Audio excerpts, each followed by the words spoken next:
Bonjour tout le monde, aujourd'hui nous allons découvrir les merveilles africaines en vidéo. Imaginez un continent où chaque recoin cache une merveille, bienvenue en Afrique où ses cultures vibrantes et ses merveilles naturelles promet une aventure inoubliable.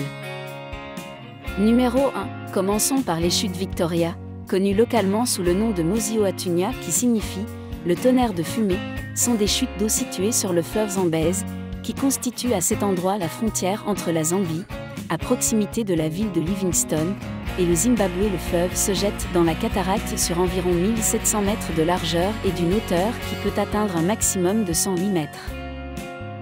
Numéro 2. Le Kilimandjaro, c'était une montagne située dans le nord-est de la Tanzanie et composée de 3 volcans, le Shira à l'ouest, culminant à 3962 mètres d'altitude, le Mawanzi à l'est, s'élevant à 5149 mètres d'altitude, et le Kibo, le plus récent géologiquement, situé entre les deux autres et dont le pic Uhuru à 5891,8 mètres d'altitude constitue le point culminant de l'Afrique.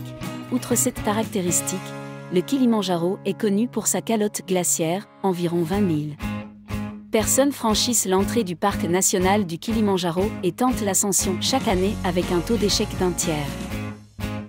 Numéro 3.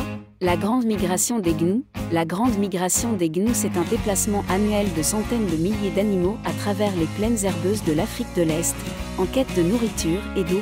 Elle commence en Tanzanie, sur les plaines du Serengeti, en direction du nord, vers la célèbre réserve de Masai Mara, située quant à elle au Kenya. Chaque année, quelques 2 millions de gnous et près de 500 000 zèbres entament la plus grande migration animale que connaisse notre planète. Durant tout le temps que durera ce fantastique phénomène, les animaux parcourront environ 800 km. Numéro 4. Le désert du Namibie ou Erde du Namib est un désert côtier chaud, situé dans le sud-ouest de la Namibie.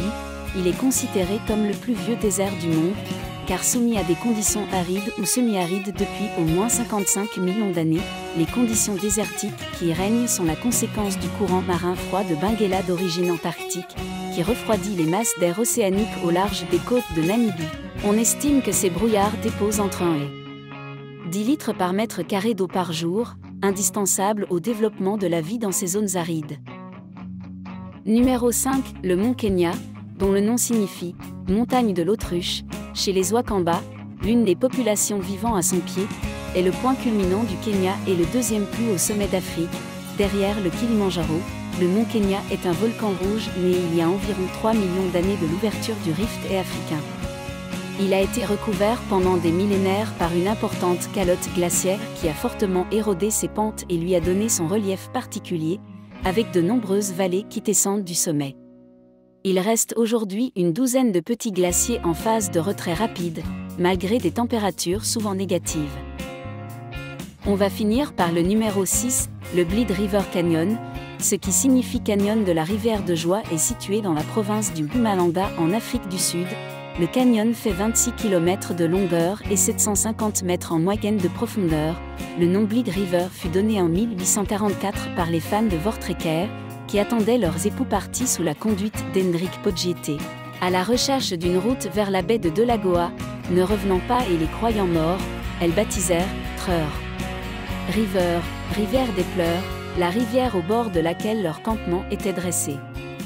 Elles partirent néanmoins à la recherche de rescapés et c'est au bord de la rivière qu'elles nommèrent Bleed River, rivière de joie, qu'elles les retrouvèrent tous et belles et bien en vie. La Bleed River fait ainsi référence à un événement historique, partie intégrante de l'histoire africanaire. N'oubliez surtout pas de vous abonner pour soutenir notre chaîne. Merci, bye.